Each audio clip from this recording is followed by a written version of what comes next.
बिहार की राजनीति में एक ऐसा दिन आया है जो शायद इतिहास में दर्ज होने वाला है। करीब 2 दशकों तक बिहार की सत्ता पर छाए रहने वाले मुख्यमंत्री नीतीश कुमार अब एक नए राजनीतिक सफर की ओर बढ़ते दिखाई दे रहे हैं।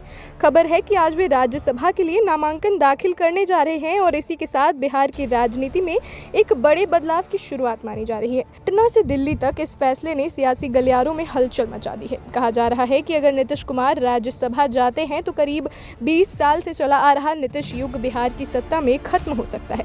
याद कीजिए साल 2000 जब नीतीश कुमार पहली बार बिहार के मुख्यमंत्री बने थे।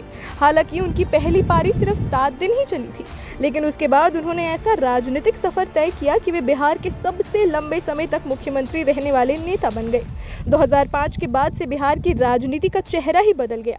सड़क, बिजली, कानून व्यवस्था और विकास की राजनीति, इन सब के साथ सुशासन बाबू के नाम से मशहूर नीतीश कुमार ने अपनी अलग पहचान बनाई। लेकिन राजनीति में समय हमेशा एक जैसा नहीं रहता।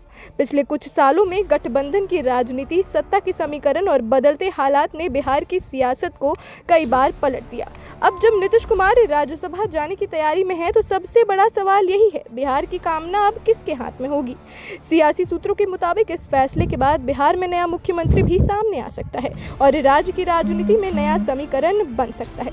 दिलचस्प बात यह भी है कि हाल के दिनों में यह चर्चा भी तेज है कि नीतीश कुमार राष्ट्रीय राजनीति में ज्यादा सक्रिय भूमिका निभा सकते हैं। कुछ राजनीतिक विश्लेषकों का मानना है कि दिल्ली की राजनीति में उनका अनुभव राष्ट्र स्तर पर भी अहम भूमिका निभा सकता है। हालांकि नीतीश कुमार ने यह भी कहा है कि बिहार में जो नई सरकार बनेगी उससे उनका पूरा सहयोग मिलेगा। यानी संदेश साफ है, भले ही सत्ता की कुर्सी बदले लेकिन राजनीति में नीतीश कुमार की भूमिका अभी खत्म नहीं हुई है। अब उनकी नजरें आज के उस पल पर टिकी है जब पटना के नामांकन के साथ एक नए अध्याय की शुरुआत होगी।